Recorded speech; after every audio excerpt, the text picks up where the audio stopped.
আসসালামু আলাইকুম রহমতুল্লাহ। এসএসসি পরীক্ষার্থী 2025। তো বাংলা প্রথম পত্রে যে একটি ভুল সবাই করেছ, বিশেষ করে সবাই বলতেছে এই জন্য যে 70 থেকে 80% স্টুডেন্টই কিন্তু এই ভুলটা করেছ। তো বাকি যে পরীক্ষাগুলো রয়েছে 10-12টা যাই পরীক্ষা থাকুক, এই পরীক্ষার মধ্যে যেন আর ভুল না করো, যে জন্য ভিডিওটি তৈরি করা খুবই গুরুত্বপূর্ণ বিষয়টি।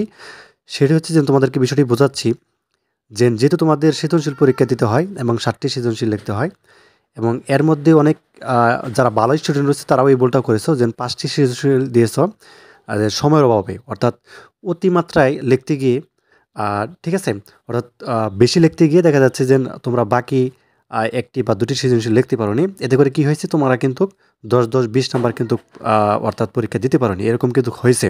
ঠিক আছে, যে জন্য কমেন্ট এসেছে, যে জন্য ভিডিওটি তৈরি করা। তো তোমরা বাকি যে পরীক্ষাগুলো রয়েছে, প্রথমটা গেছেই, বাকি যে পরীক্ষাগুলো রয়েছে প্রত্যেকেই এভারেজ হিসেবে লাগবা, মানে সময় নিয়ে লাগবা। ঠিক আছে, প্রত্যেকটা সৃজনশীলে 20 মিনিট করে সময় দিবা।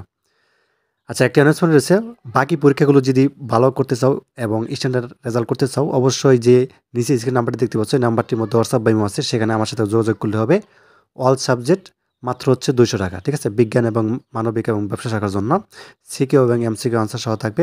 আলহামদুলিল্লাহ, প্রথম পরীক্ষা থেকে কিন্তু আমাদের হচ্ছে সাজেশন দেওয়া থেকে কিন্তু কমন পড়েছিল।